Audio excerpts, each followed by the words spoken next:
মহামান্য রাষ্ট্রপতি একজন অত্যন্ত ভাগ্যবান ব্যক্তি। এই ভাগ্যবান ব্যক্তির বক্তব্যের উপর আলোচনা করার সুযোগ পাওয়াতে নিজেকে ভাগ্যবান মনে করছি। এই কারণেই রাষ্ট্রপতিকে আমি ভাগ্যবান বলছি।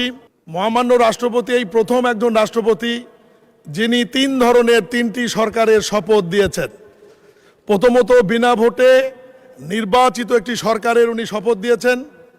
দ্বিতীয়ত সংবিধানে নাই কিন্তু আন্দোলনের মাধ্যমে একটি অন্তর্বর্তীকালীন সরকার এসেছে ডক্টর মোহাম্মদ ইউনূসের নেতৃত্বে। সেই অন্তর্বর্তীকালীন সরকারের উনি শপথ দিয়েছেন।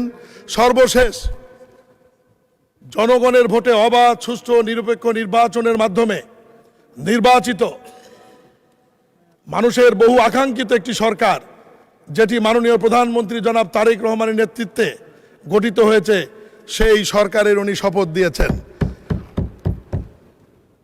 মাননীয় স্পিকার, আজকের এই সংসদটি একটি অনন্য বৈশিষ্ট্যর সংসদ, যে সংসদে 219 জন নতুন সংসদ সদস্য।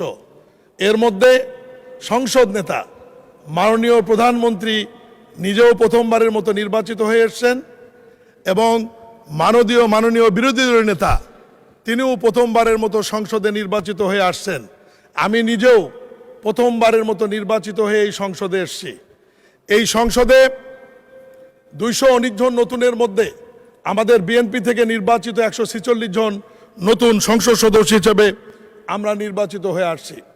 রাষ্ট্রপতি ভাষণের উপর আলোচনার পূর্বে আমি যেহেতু বগুড়া থেকে নির্বাচিত, বগুড়ার 2-1টি কথার আলোচনায় না নিয়ে আসলে বগুড়ার মানুষের কাছে জবাবদিহি করতে হবে মাননীয় স্পিকার।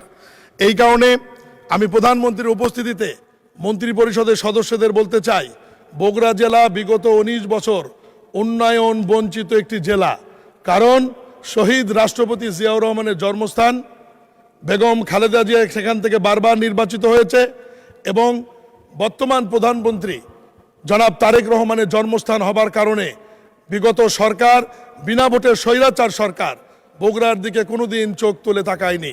এই কারণে আমি অনুরোধ করব যে প্রকল্পগুলি চলমান আছে, যেমন বগুড়ার বিমানবন্দর, সিরাজগঞ্জ থেকে বগুড়া পর্যন্ত রেল সেতু, বগুড়ার বিশ্ববিদ্যালয় সহ বগুড়ার যে জরুরি অবকাঠামো উন্নয়ন এবং উন্নয়নের রাস্তাঘাট সহ যে বিষয়গুলো সংশ্লিষ্ট মন্ত্রণালয়ে বিবেচনাধীন আছে, মাননীয় মন্ত্রীরা আপনারা দয়া করে বগুড়ার উন্নয়নের জন্য যা যা করার প্রয়োজন, 19 বছরের ঘাটতিগুলি, 19 বছরের অনুন্নয়নের বিষয়গুলি আমলে নিয়ে জরুরি ভিত্তিতে এ ব্যাপারে পদক্ষেপ গ্রহণ করার জন্য অনুরোধ করছি।